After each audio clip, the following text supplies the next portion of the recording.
স্ত্রী শূন্যতায় ভুগছি জন্য মামুনের মাকে বিয়ে করতে চায় নাই।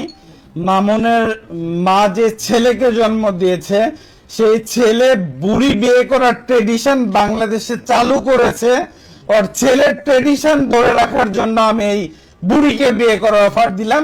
ইভেন তার সাথে আমাকে সে আমার জেন্ডার নিয়ে কথা বলেছে, সো আমার এটা প্রুভ করতেই হবে যে আমি ছেলে মানুষ। তো আমি ওই বুড়িকে দিয়ে প্রমাণ করতে চাই। কেন একজন ভাই তার বোনের কাছে কি সুযোগ নিবে আমি বুঝলাম না।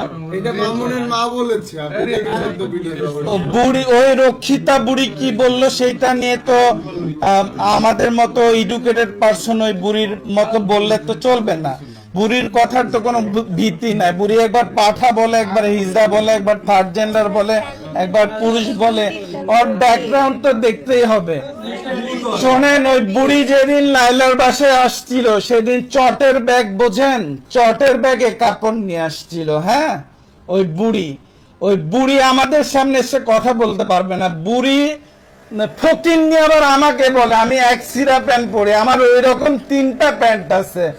আমি হাফ প্যান্ট পরে আমার একটা ইউজড হয়ে গেছে, দ্যাটস আমি হাফ প্যান্ট পরে আমি তো লাইভে বুড়িকে আমার হাফ প্যান্ট বা টি শার্ট কতগুলো আপনারা আমার টিকটক বা আমার ফেসবুক আইডি স্ক্রল করলেই দেখতে পারবেন। বুড়ি বলছে আমার কাপড় নাই, আমার কিছু নাই।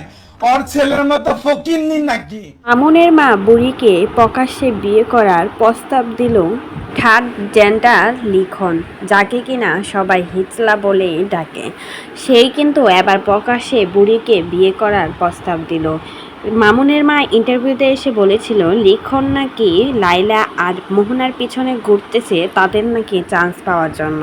মামুন যে চান্স পেয়েছে সেও নাকি সেই চান্সটা নিতে চায় মোহনা আর লাইলার কাছ থেকে, আর সেজন্য প্রথমে লাইলার পিছনে ঘুরেছে, সেটাতে চান্স পায় নাই।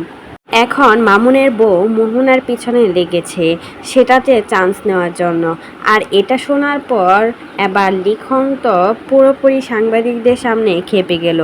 সাংবাদিকদের সামনে কিন্তু বলে দিল মামুনের মাকে সে বিয়ে করতে চায়, এই বুড়া মহিলাকে সে বিয়ে করে প্রমাণ করতে চায় সে থার্ড জেন্ডার নাকি পুরুষ, সেটা প্রমাণ করার জন্য নাকি মামুনের মাকে বিয়ে করতে চায়। ভাবা যায় সব কিছুই যেন এখন নাটকীয় মনে হচ্ছে। এখন নাটক শুরু হয়ে গেছে, নাটক দেখা শুরু করে দিয়েছে সবাই। কয়দিন পর পর এদের নাটক ড্রামা দেখতে দেখতে পুরো লিটিজেন একদম পাগল হয়ে গেল। এই বুড়া মহিলা হয়ে সে কিনা সাংবাদিকদের সামনে এসে কথা বলে। পুরো ভিডিওটা দেখতে থাকুন, অবশ্যই বিস্তারিত জানতে পারবেন। ফকিন্নির ছেলের সাথে বন্ধুত্ব হয়েছে কারণ ফকিন্নির ছেলেকে কালচার দেওয়ার জন্য, আমি ভালো বানানোর জন্য নিয়ে আসছি।